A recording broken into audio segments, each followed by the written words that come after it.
hal-hal ngono kuwi wis lumrah. Dadi ning sekolahan saiki Mas. Nggih.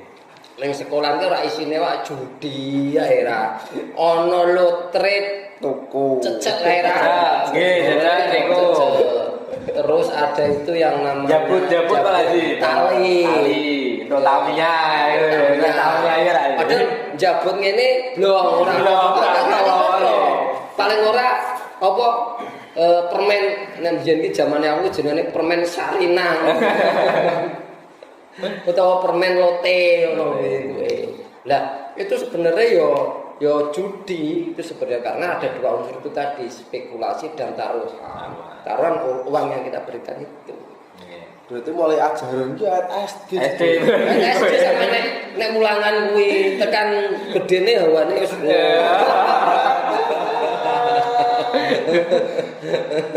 Mulane SD rak munggah-munggah, mulane seneng ngono kuwi berarti. Polos boleh bagus. Jadi memang perjudian itu sesuatu yang sangat primitif sebetulnya itu. Budaya yang sangat primitif sekali. Ya, kita bisa melacak adanya perjudian itu misalnya di dalam kitab Mahabharata. Sama ngerti kitab Mahabharata orang? Ada ora? Kalau nonton filmnya. Oh, Kresna. Hancurnya apa Pandawa kan mergo permainan dadu, mergo perjudian. Itu sebenarnya kan kerajaan sudah dibagi dua, dibagi Pandawa dan Kurawa. Terus Pandawa dibagi sing paling urung dibangun, ning daerah sing urung dibangun. Terpencil lah ya. Terpencil ning jero alas terus dibangun, terus dijenengke Indraprasta. Terus ning kono daerah maju, barang maju solid wis pokoke berdaya ada semua lah semuanya. Akhirnya membuat dari kubu Kurawa ya kuwi Duryodana iri ingin merebut kembali itu kok nganu nyanyi aku. Oh, ngono. Ya, itu kan aslinya persoalan warisan. Kan antara Pandawa dan Kurawa kan saudara, sepupu. Sing Kurawa aku ya anake Destarata, sing Pandawa ki anake Pandu Dewanata kan. Nah, hancurnya Pandawa itu karena perjudian. Jadi ngene ceritane. Yudhistira itu tidak ingin berkonfrontasi dengan Duryodana atau dengan Kurawa. Artinya ngene Pak ngapiki. Wis pokoke aku Pak berbuat apik karo Kurawa, ora Pak istilah ora tidak ingin terjadi gesekan. Lah dari pihak Kurawa itu tahu kalau sing jenengane Yudhistira itu orangnya baik. Orangnya tidak mau istilahnya ikut campur lah, ora gelem musuhan. Akhirnya asline Duryodana itu ingin menginvasi, ingin merebut secara paksa, ingin kontak militer, tetapi dicegah oleh pamannya Sengkuni. Sengkuni bilang, kowe nek Pak cara kekerasan kowe iso remuk. Nek Pak perang remuk ngono. Kono luwih maju. Kono tentarane luwih siap ngkeki anyaran kabeh negarane. Aja nggunakake cara kekerasan. Engko walaupun kowe kok entuk, kowe salah. Terus akhirnya lah idene opo? Ngene. Engko tak undang pesta rene, tak adakan pertandingan dadu. Jadi ngene, di budaya waktu itu, budayane India waktu itu, jika seorang kesatria diundang kon main dadu ora gelem, berarti menghina berarti. Caranya dipanasi ngoten. Jadi dasare Yudhistira itu utawa sapa ya Puntadewa. Yudhistira itu kakak tertuane Pandawa. Itu sing dadi raja Yudhistira itu. Dia itu pada dasarnya suka berjudi. Jadi gen gambling ning jerone iki memang sudah ada. Dia itu memang sangat suka sekali berjudi, tapi dekne niku ora ahli. kalahan lah istilahnya. Kalahan. Tapi Lah kok kalahan apa menangan? Iki kalahan yo ngono kuwi. orang kalau dijelaskan. Ora jelas. Yudhistira itu sangat suka berjudi tetapi tidak ahli berjudi, tetapi orangnya jujur. Akhirnya Sangkuni wis engko tak undangi wae main dadu. Pada waktu itu permainan dadu itu juga bukan suatu perbuatan yang baik. Jadi ngene, ning agama Hindu ki ora kaya ning agama Islam halal haram ki ora ono. Yang ada itu baik dan buruk. Terus nek melakukan karma baik akan mendapatkan akibat efek yang baik, yang nek karma jahat yo kok efeknya ora iso munggah sentekan swarga loka. Ngono kuwi. Dadi kurang lebihnya sama. Di dalam agama Hindu itu ono sing jenenge karma pala ngono. Sapa sing menuai dia akan siapa yang menanam dia akan memeti. Itu karma pala. Lah nek ning nggon akidah wong Islam kan beda.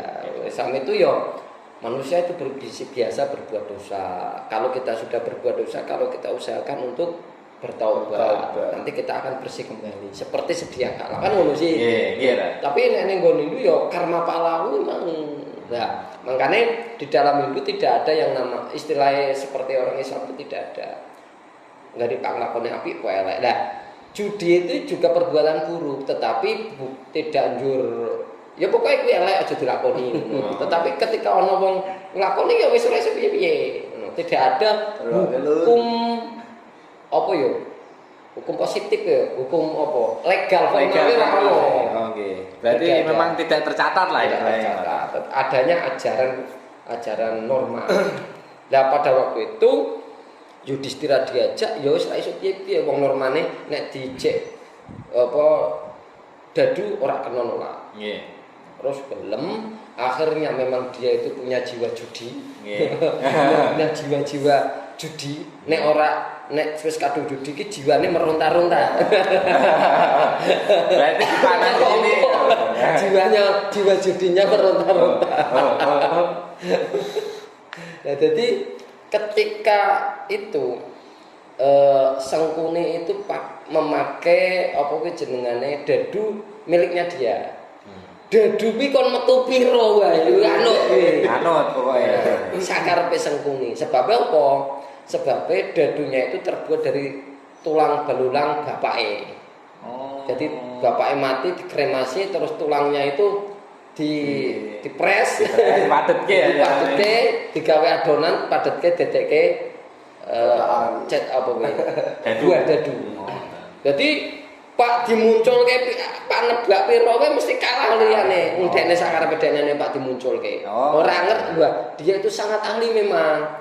Jadi nek tingkatane Yudhistira ki ora ono apa-apane, mesti kalah Yudhistira kuwi. Lah tetapi Yudhistira kuwi tidak mau berkonfrontasi. Yo anggere piye? Pertama main kalah. Taruhane paling isih apa yang di perhiasan yang dipakai, cincin, gelang. Sampai pakaian. Pokoknya kualah terus iki anggere main kualah terus sampai pakaian kakek gue. Pakaiane kan sing emas-emas kuwi ra, karena kuwi kan raja. Sampai habis. Negarane dipertaruhke wis kowe duweni apa meneh pertaruhke meneh. Itu ditonton semua orang ning nggon Hastinapura. Intine dipanas-panasi kalih. Sampai lah iki yang harus kita ambil pelajaran. Orang yang kalah judi itu tidak akan pernah berhenti, ya Mas? Iya. Kalah judi berhenti. Ya ngerti. Halo, iya sih kowe iki. Lah kowe nyatane piye? Ya rasane iki saya ngorong ngono bae. Soal panas saya tambah. Ubare. Apa meneh kurang sithik, ora sangka. Angka 6 dadi 9. Aduh, pusing. Sok tuku meneh. Jadi mengapa para penjudi itu sulit sembuh? Ya memang kuwi koyo ngono. Itu memang ada istilah apa? Kenikmatan tersendiri. Pengen nyoba ya kurang sithik terus. Nganek tuwa aja. Kurang sithik terus. Nah, Yudhistira itu sampai mempertaruhkan negarane wis ambles tek dintek kabeh dipek kabeh sampai adik-adiknya dipertaruhkan nyontek dipertaruhkan ki dedekke pelayan. Jadi dipertaruhkan berarti kan dimiliki. Lah engko nek wis dimiliki dedekke pelayan. Sampai istrinya Pandawa kuwi sapa jenenge Pancali ya sapa jenenge niku lah Drupadi kuwi dipertaruhkan. Lah krono wis parah sampai kalah Drupadi dibawa ingin istilahnya dipermalukan pakaiannya Pak dilucuti tetapi kan Drupadi merapal mantra merapal mantra apa jenengane ngono niku lah ceritane sampai pakaiannya ki dituarek terus ora entek. Nah, singkat cerita itu yang membuat Pandawa hidup diasingkan di hutan selama 12 tahun. Artinya begini, sejarah judi itu sejarah yang paling purba, paling kuno, paling primitif. Sono ki. Jadi nek saiki kok sampean nggih gila togel iki yo memang ketinggalan zaman asline.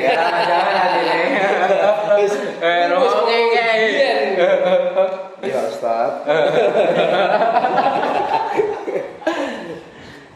Jadi sejarah judi itu sejarah yang paling purba. Karena memang menungso kuwi senenge iki yo ora kerja itu duit. Modal sedikit dapat banyak. Pengine ngono pengine. Semua manusia insting itu. Makanya jiwa-jiwa perjudian itu jiwa-jiwa yang paling primitif sebenarnya, yang paling kuno. Nek takon tentang hukumnya ya wis jelas. Iki nek ning Quran iki surat Al-Maidah ayat 2 kok jarene. Aja jarene ora jiwa.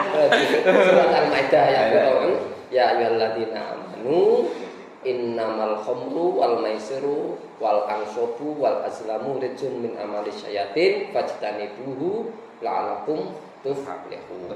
Nah, lebih. Jadi khamr meminum arak, maisir berjudi, terus ansab mempersembahkan untuk berhala, menyembelih sesembelihan untuk berhala, wal azlamu dan azlam niku napa menentukan nasib dengan panah, mengundi nasib. Itu ritsun, kata-kata ritsun min amali syaitan, sebuah kotoran. Kotoran di mana? Kotoran hati. Min amali syaitin, dari tipu daya setan. Artinya memang itu saiki ngene, sing jenengane wong berjudi itu biasane wong sing butuh duit lah Mas. Butuh duit. Kerja mbek engel, gawean ra ono, tapi butuh duit buat TL. Pastinya kita akan membayangkan bagaimana cara mendapatkan uang yang gampang. Nek umpamane lah, semua orang pasti apa mengalami misalnya gak ada duit. Mikire ngene iki, umpama aku ki mlaku-mlaku terus nemu dompet ono isine duit terus enak emang. Ya mesti tau ngalamun ngono mesti. Nggih. Lah, itu namanya ritsun min amali syaitin. Angan-angan yang dipersitkan oleh setan. Karena apa? Kita tidak ingin bekerja terlalu capek, tapi kita dapat uang banyak. Itu naluri sekali itu. Jadi ya memang apa ya istilahnya yang namanya perjudian itu walaupun awet biyen tekan somben digembar-gemborkan untuk diberantas ya saya kira itu kok kayaknya kok sulit. Ya mungkin wis ilegal aja cek ono namanya gelap kok. Nggone iki gelap kok. Nggone gelap kok, bener ya. Asline awan yo ketara nek awan. Tapi kok nek awan koyo ora ono wong. Tapi nek bengi kok rame banget. Lah kuwi. Jadi memang kalau kita membahas perjudian sejarahnya panjang. Terus apakah kita itu semuanya itu tidak pernah berjudi? Tapi kan semua permainan ini ketika kecil lah misalnya setinan ya. Nggih. Setinan ki yo spekulasi walaupun ki ono keahlian, tapi kan ono sesuatu yang dipertaruhkan. Nggih. Kan pertaruhannya kan misalkan Mau urut piro, urunan piro 55 kan Iya. ngoten Pak Ji. Kadang nek aku sing tak pinter kan entuke Iya. biji kan rugi sekawan. Nah, berangkat dari situ sebenarnya bibit-bibit kita belajar perjudian. Oh. Keretan, nggih. Rokokan, barang rokokan. Walaupun gratis kan Gratis, boleh. ya, Tetapi boleh. kan pada prinsipnya seandainya itu diwujudkan sesuatu yang berharga mestinya kuwi judi. Oh, enggak. Jadi kita analisa ternyata jenis judi banyak sekali. Kaya iki Mas, ning nggon Podosari jarene nggih marah jarene. Apa kuwi jenengane? Robot nyantol apa? Nyantol boneka. Oh, niku boneka sing permainan time zone nggih. Saiki mlebu ning desa. Ayo pripun niku? Dan pada prinsipnya itu kan spekulatif. Kita modal spekulatif, nek ora itu ya wis ra. Nggih, Ra. Nah, Tapi nek ra entuk nangis, Ra. Nah, ya Kan kuwi. bocah-bocah iki, Pak Ji. Bocah. Nek zaman biyen ning nggon pasar malam ya, Mas. Kata Pasar malam apa kayak bola. Dikai bola 5. Nggih. Tuku 10.000 kayak bola 5. Nggih. Kan Kan mancing bareng itu Pak Ji. Mancing. Terus Ya macam-macam nggih. bahkan kalau dulu itu waktu saya di pesantren ya nenggon Kaliwung itu setiap malam biasanya malam minggu biasanya ini catur Mas. Catur. Oh, nggih. Tidak catur wis diatur 3 langkah mati. Hadiahnya apa? Bayar 1.000, hadiahnya rokok Cisamsu 2 bungkus, Sprite 1 botol. Nggih. Bayar 1.000, bagaimana cara mengalahkan dalam 3 langkah. Oh, nggih. Wis tau kurang ngono Mas? sampun. Oh. Wis dijajal kabeh Pak Ji, apa ora kane urusan judi opo ae iki. Aku ngerti ya urusan judi. Wah, aku mbiyen cilike. Oh. Tahu? Tahu. Ngerasani setinan ya sampun. Iya. Itu sebenarnya ya mungkin kalau sekedar itu buat anak-anak ya mungkin hiburan setinan ya seten yo tekan ngomar gunane. Nggih. Berharga bagi anak-anak tapi sebenarnya kan Enggak, gunanya enggak. tidak ada harganya. Nah itu pripun? Maksudnya kan kita kan kadang untuk membedakan itu kan nggak cuma pulau ngoten lho Pak Haji. Untuk membedakan antara ini judi tenanan dan ya ini cuma sekedar permainan anak-anak kan memang agak Saya kira gini ya. Jadi kalau permainan anak-anak itu sebisa mungkin dihindarkan dari hal-hal yang bersifat mesir itu. Tetapi jika tidak bisa, ya kita beri pengertian biasanya ini cuma permainan. Kamu jangan istilah ojo di nemen-nemeni. Ntar kalau dewasa kan sudah dikasih tahu kan iso. Pira penuh asine. Siapa sih yang tidak pernah bermain kelereng kan semuanya bermain, rokokan kayak bermain, terus karetan yang bermain. Sebenarnya itu semua judi. Tetapi kan itu sudah itu kan permainan istilah apa? Ketangkasan. Ada unsur ketangkasan. Makanya itu cukup untuk diambil ketangkasannya saja. Oh, keahlian Misalnya kan konsentrasi fokus itu kan titis-titisan lah. Diambil itunya saja. Ojo diterusin nek dewasa wis kerja diteruske. Lah kira-kira nek doronan ning pinggir kali kene piye Mas? Lah niku kan baru ngertos. Maksudnya nek kadang kan nek seperti dorong ngoten niku kan enggak begitu ngertos nggih istilahnya apa yang diperebutkan juga, apakah itu ada perebutan juga enggak kan ngertos. Piye Mas nek doronan Mas? Nek kula kurang paham. Kira iki pakaran ning kene doronan. Mungkin itu dibahas minggu depan aja. Dibahas minggu depan. Ini sementara kan ini kan memang nek dari ceritane Rizal niku kan misalkan dia mengambil istilahnya nomor, mencari referensi nomor niku kan dari kecelakaan Pak Haji. Dari kecelakaan misalkan wonten kendaraan atau mobil tabrakan kan wonten plot nomor. Lah niku kan dicatat misalkan tiangnya meninggal Pak Haji niku. Lah terus ketika dicatat, ditumbas, yo katakanlah ditumbas 2.000 lah Pak Indra. Misalkan angsale pinang kan belum ngetos. Setelah ditumbas tembus Pak Lazim. Kan ora. Nah, Sapa sing ra seneng? jadi kan lumayan nih. Wis ki paling aku delalai bejone kok. Entuk nemu ki ana sing kecelakaan terus tak catet, terus tak tukokke kok tembus. Lah niku yang jadi pertanyaan adalah apakah ketika dia beli ini kan termasuk nek menurut kula kan ini judi. Dibeli kan. Terus nanti dapat ya Pak.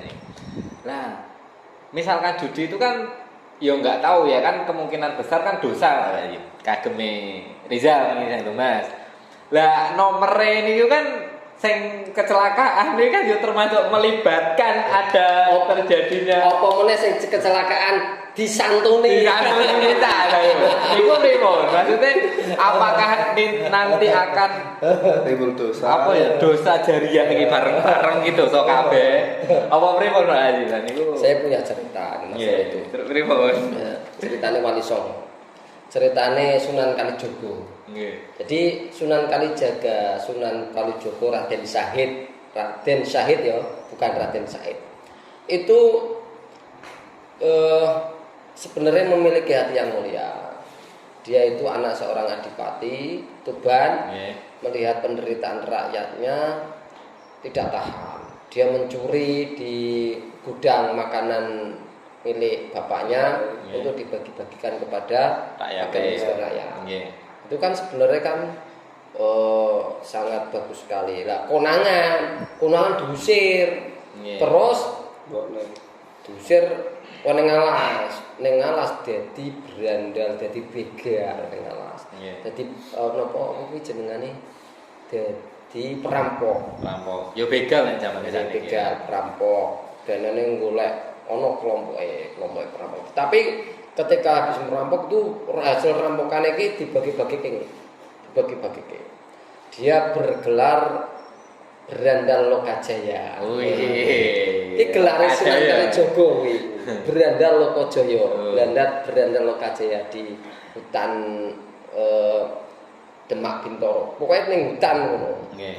Ono wong pedagang lewat dirampok, duitnya bagi-bagi. Nah, dia itu berpikir sendiri Sunan Kalijogo itu ceritane nek temenane ora iki ceritane.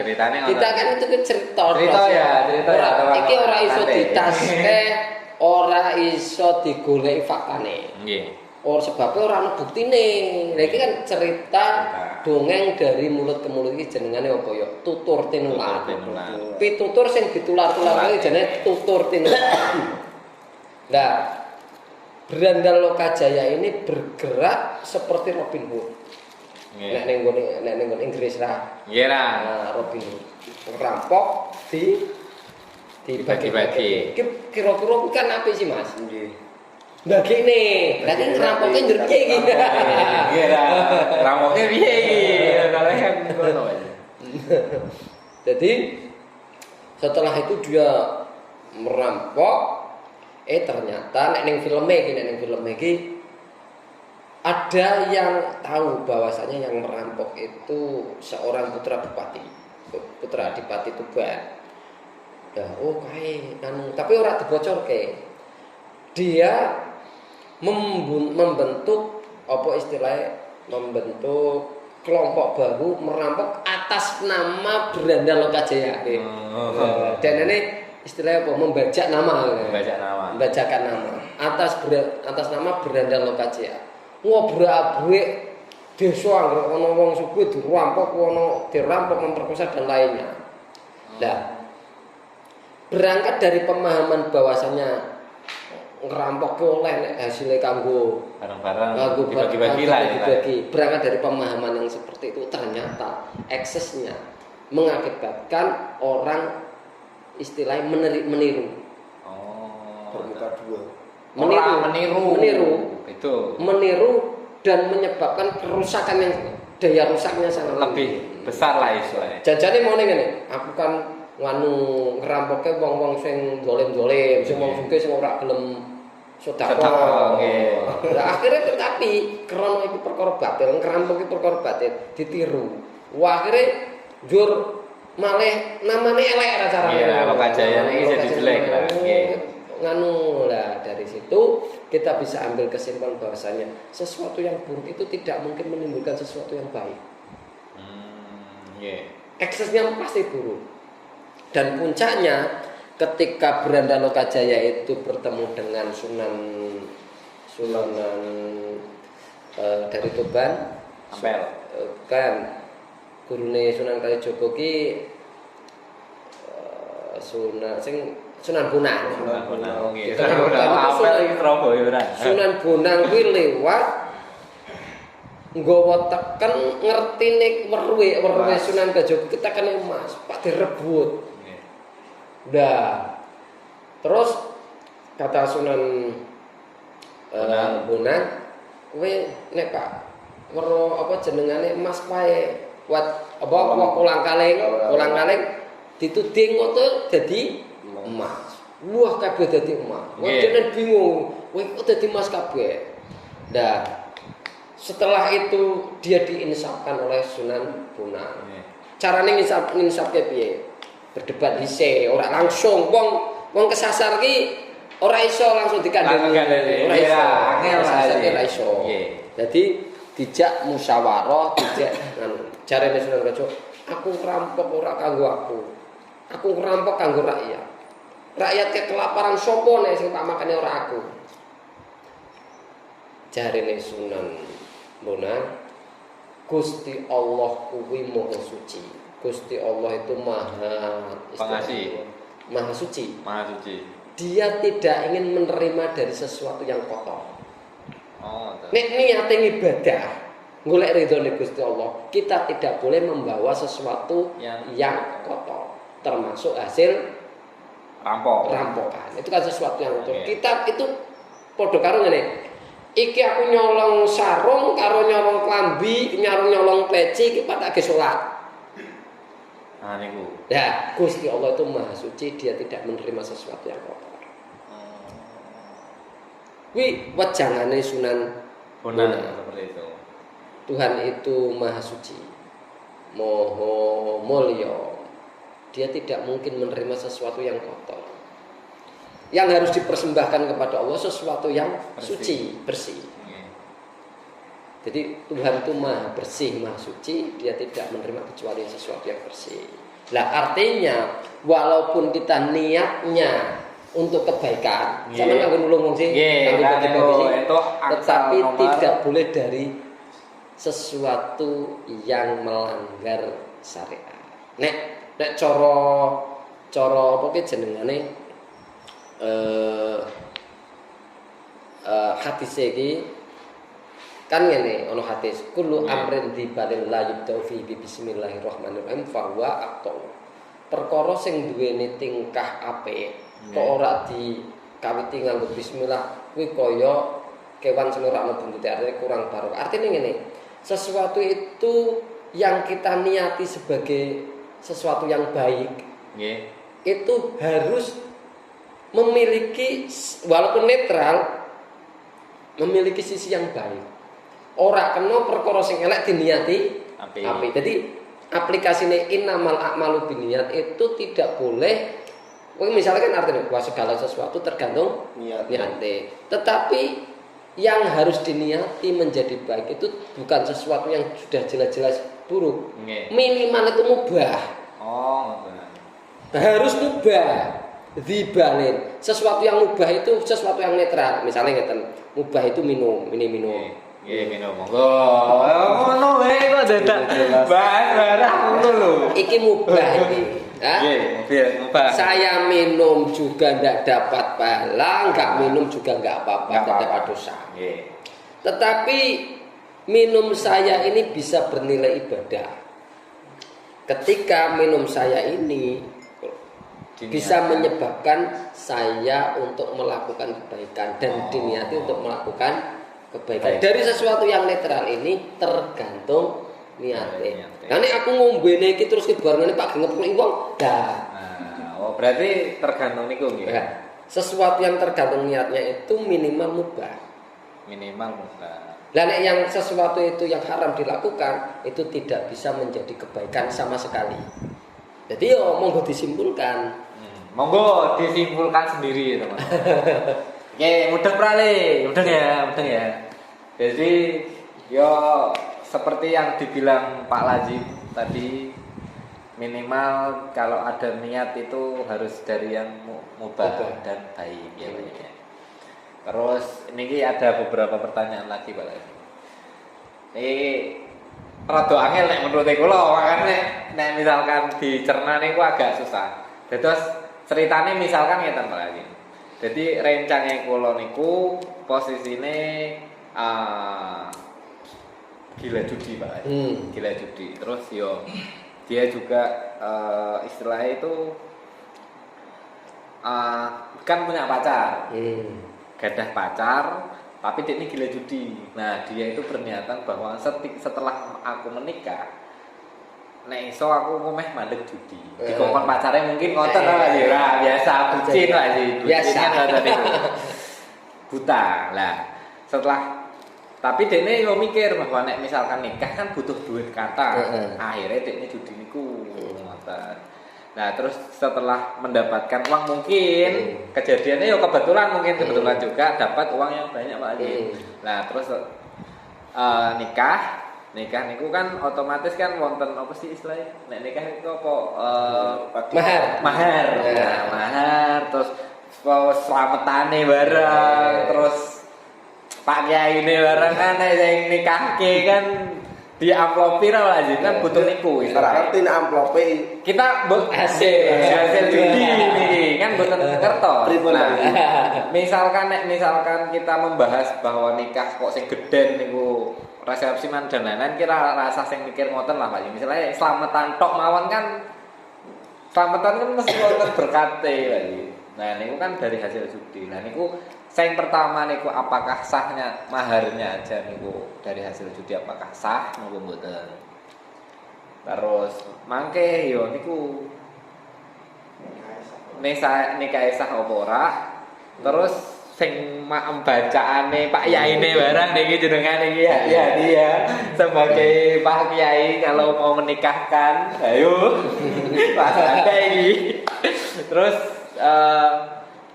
dosa juga atau enggak kan berkah atau enggak kan enggak tahu. Nah, niku ada penjelasannya. Mungkin kita perlu pencerahan itu. Nah, ini saya ambilkan contoh. Saya mau sholat. Terus saya nyuri wudune. Itu ono kerane tonggone pam, tak buka tak ge wudu. Tanpa seizinnya. Tak buka tak ge wudu. Wah, rada sarung ning pemene wong sarunge tak sikat lah pokoke. Sikat. Nah, kira-kira ketika saya sholat itu, sholat saya itu sah atau tidak? Ini berbicara sah atau tidak dulu. Sah apa ya? Sah. Pertama, syaratnya sholat harus wudu. Akan wudu dan sebagainya. Kan wis wudu sih. Tetapi banyune nyolong. Syaratnya sholat kudu nutupi aurat, tapi sarunge nek nyolong. Nah. Apa kira-kira ning fikih ki ana sarunge kudu halal. Kene fikih. Banyune kudu halal. Ora ono ning fikih. Anane banyune kudu air mutlak. Pakaiannya harus bersih. Anane ngono. Nah niku pripun? Nah, untuk persoalan ini sebenarnya debatable ki ikhtilafiyah atau khilafiyah. Tetapi nek menurut madhab yang kita anut, madhab Syafi'i, salate kuwi sah. Salate sah. Lah, wudu dengan air curian dan berpakaian dengan sarung curian itu sesuatu yang lain yang sebenarnya yang berbeda dengan persoalan sholat. Beda konsep lah ya. Nek nenggon fikih jenenge min amrin kharij. Ada sesuatu yang bersifat eksternal. Oh, okay. Faktor Sesuatu eksternal lah yang- istilahnya. itu faktor eksternal, bukan dari internal. internal salate berarti. Soalnya apa sing jenazah kudu wudu wis, Nggih. banyune suci wis, pakaian suci wis, terus melakukan rukun dan syaratnya secara sempurna. Iki persoalan internale wudu ki wis sah. Internale salat wis, tetapi ada sesuatu yang bersifat amrun kharij, eksternal sing mendukung salate kuwi, rupane air dan pakaian itu tadi. Saya lagi. Bahasane rada di kan. Iki ra mudeng kok masalahe. Mudeng ra le, piye. Ngene. Piye. Antarane dadi ngene piye yo. Sampeyan Pak gawe SIM. Nggih. Sama nyolong duite. Terus tekan Polres sampeyan daftar, terus sampai foto sampai iso dicetak. Sampai nek mlaku ning jalan raya kira-kira SIM duit colongan ki takoni ora. Ditekoki ora. Iki duite saka ndi ngono. Gawe sing SIM ini SIM-nya mana? Ini Pak, SIM-nya. Oh ya sudah jalan. Oh. Ora ditakokke SIM iki mau ning gawene iki saka apa? Duit colongan apa mboten? Nah, hukum fikih itu hanya berbicara di permukaan itu tadi. Berarti hukum mahar dari harta yang haram, terus pokoknya amplop sing haram kuwi maksudnya sing kuasa lagi. Itu ya secara fikih itu tidak ada masalah. Secara fikih. Tetapi itu berdosa. Jadi gini, wong salat nggunakake sarung colongan, wong salat nggunakake banyu colongan, kuwi salate sah tapi dosa. Oh, ngoten. Jadi ada dua istilah sebenarnya ning dunia antara ada dua istilah. Istilah fikih itu istilahnya hanya dua, sah dan tidak. Oh, ngoten. Legal dan ilegal. Itu istilah fikih itu. Nek halal dan haram itu istilah dosa dan tidak. Nggih. Dosa dan tidak. Lah, nek fikih bahas sah dan tidak. Lah nek tasawuf membahasnya dosa atau tidak. Nek ditanyakan berdosa, berdosa. Nek ditanyakan sah, sah. Karena itu faktor eksternal. Ora, lho saiki umpamane duwite ono, kan syarat nikah ada dua mempelai, ada wali, ada dua saksi, ada mahar. Wis, Nggih lah. tidak dipertanyakan maharnya dari Colongan apa ora niku wis ora urusan. Lah nek ngono ora kira karo-karo. Lah nggih lah, ini makane. Engko ono tim KPK-ne ngene nggon. Kok kaya ngono. OTT ra. Ono tim KPK-ne ono kaya pokoke sing nyelidiki BPK. ora sing nyelidiki dana-dana sing ning nggon rekening apa ki jenengane kae. Kuwi lah. Ya niku lah pokoke. Semacam OJK atau BP apa jenenge BPUPN. Tapi BPUPM itu wah. Oh, ada BPUPM. Lah, seperti itu artinya antara sah dan tidak itu berbeda dengan dosa dan tidak. Oh, ngoten. Berarti ini ya nek kula sih menyimpulkannya nih dari saya pribadi berarti tetap sah ora Pak? Sah. Sah tetapi berdosa. Sah lur, tapi berdosa. Tapi Dosa dan berdosa. tapi anu nggih, maksudnya istilahnya untuk dekne sing mau uang togel, hasil togel misalkan di dom Pak Kiai dan lain-lain kan dengan Pak Kiai ini orang mboten ngertos lah istilahnya itu Tidak tahu kan tidak apa. tidak apa-apa. Tapi pun akhirnya dikai ngerti beliau. Wis kadung. Oh, sekarang. Kadung kira kok piye ya? Terus yang Pak Azin. Pertanyaan selanjutnya ini mungkin terjadi ten gini kula istilahnya dari saya sendiri. Jadi kenapa saya ini benar-benar menolak yang namanya judi, jenis apapun Pak Azin. Istilahnya ngoten, yo entah bola, entah keplek, kartu dan lain-lain itu saya menolak. Tapi dalam artian menolak itu saya bukan wedi dosa niku asline ora asline, tapi lebih ke materi karena aku memikirkan bahwa nek misalkan judi kuwi ora membuat aku kaya lah gampang ngomong ngoten. Nah, dengan niatku seperti itu apakah aku juga nanti dapat pahala ataukah saya harusnya niatnya wah kudune ya wedi dosa tak gimana kan niku pripun Pak? Jadi begini, sesuatu perbuatan baik itu memiliki dua dimensi. Yang pertama dimensi nalar, yang kedua dimensi spiritual. Spiritual artinya sesuatu yang berhubungan dengan batin yang bersifat apa ya? Ketuhanan. Perbedaan orang beragama dengan orang yang tidak beragama itu di persoalan spiritualisme ini. Bahwasanya semangat orang beragama itu adalah yang pertama harus ditumbuhkan adalah untuk mencari ridho Allah. Itu semangat orang beragama. Lah, sesuatu yang mendapat ganjaran, yang mendapat pahala itu harus memiliki semangat itu. Semangat mencari ridho Allah. Kan sudah dijelaskan di dalam Al-Qur'an napa niku wa ma khalaqtul jinna wal insa illa liya'budun. Tidaklah aku ciptakan jin dan manusia kecuali untuk menyembahku. Artinya nuansa ketuhanan itu harus ada. Lah, nuansa ketuhanan itu adalah sikap seseorang menghubungkan perbuatan dengan Tuhan. Hubungannya bagaimana?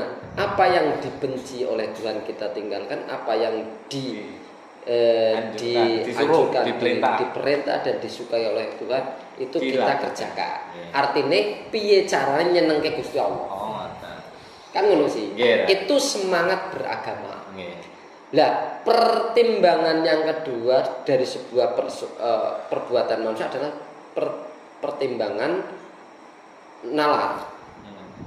Nek iki menguntungkan ya aku kerjakan, nek iki tidak menguntungkan ya tidak saya kerjakan. Kan begitu sih arah logika.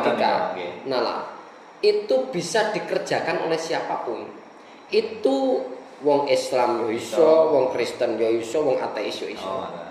Artinya nek mengharap keuntungan dari sebuah perbuatan, ya kita hanya bersandar pada logika saja sudah cukup. Tetapi untuk mengharap ganjaran yang bersifat ukhrawi, bersifat akhirat, itu ya tidak bisa kita lepaskan dari unsur-unsur ketuhanan kita iso. Artinya kita harus memiliki semangat, ini yang saya kerjakan ini karena ini suruhan dari Allah. Ini yang saya tinggalkan ini karena ini dilarang oleh Allah. Itu yang membedakan orang beragama dengan yang tidak beragama. Berarti aku tidak beruntung. Artinya ini bukan berarti. Ini sebuah sikap. Sebuah sikap. Kan opo bedane? Jadi ini, nek sesuatu itu bisa dikerjakan oleh semua orang itu artinya nilainya standar. Tetapi sesuatu yang tidak bisa dikerjakan oleh semua orang itu nilainya plus. Sesuatu yang tidak bisa dikerjakan oleh semua orang itu adalah beramal sambil memikirkan ini baik atau buruk, sambil memikirkan apakah Allah ridho atau tidak. Artinya di situ nilai keberagamaan itu di situ. Dan ora ana unsur ketuhanan di situ, tidak perlu adanya agama. Iya nggih sih. Mengenai karena agama itu kan bola bali mangkana yu'minu billahi disambung wal yaumil akhir dan hari akhir itu hari setelah kematian. Satu pokok penting di dalam agama adalah mempercayai kehidupan setelah kematian. Itu pembedaannya nek ngono tok wis. Artinya nek Pak mengharap ganjaran ya harus disandarkan ke situ apa? Arahnya ketuhanan. Ketuhanan. Tidak bisa ini bernilai ibadah, tidak bisa ini bernilai ganjaran akhirat kalau kita tidak arahkan ke satu titik itu. Kan nek sampean pertimbangannya misalnya, oh yang saya kerjakan kan ini untuk bermanfaat bagi saya, yang saya tinggalkan kan ini berbahaya bagi saya. Itu tidak bernilai apa-apa selain sesuatu bersifat duniawi. Artinya nek jenengan memandang kok berjudi itu merugikan, yo dampaknya dampak sekarang. Istilahnya saat di dunia dampaknya sekarang. Kan ngono iki. Pilih. Ono yang ngono ra. Sampun. Dah. Pak Haji ada mau disampaikan lagi monggo. Untuk malam ini kemungkinan kita sudah jenengane berbincang-bincang panjang lebar. Mas Rizal sudah bagus sekali memaparkan ini sebagai narasumber. Narasumber lho. Iki jenengane nek ning nggon pengadilan iki jenengane saksi ahli. Angel ora. Saksi ahli. Artinya begini. Kebaikan itu tidak bisa instan, kebaikan itu perlu proses. Kebaikan itu perlu berpikir. Kebaikan itu perlu adanya kesadaran dalam diri kita. Tidak ada kebaikan dalam keterpaksaan.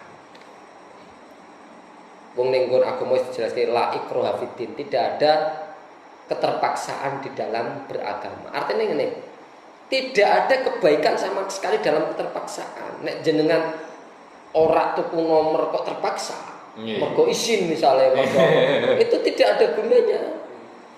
Tetapi ketika wah ya aku surat Pak nomor-nomoran ya. Ki Pak kerja sing kendel, golek duit sing akeh, ngono entuk cewek ayu wis rapi ya. Nah, kan ngono sih. Itu lebih positif. Artinya, wah, judi itu tidak baik, judi itu melanggar agama, judi itu tidak diridhoi Allah. Aku ora pengen urip ora berkah. Wah, aku ora tak judi, aku ora tak judi. Itu baru top markotop jos gandos.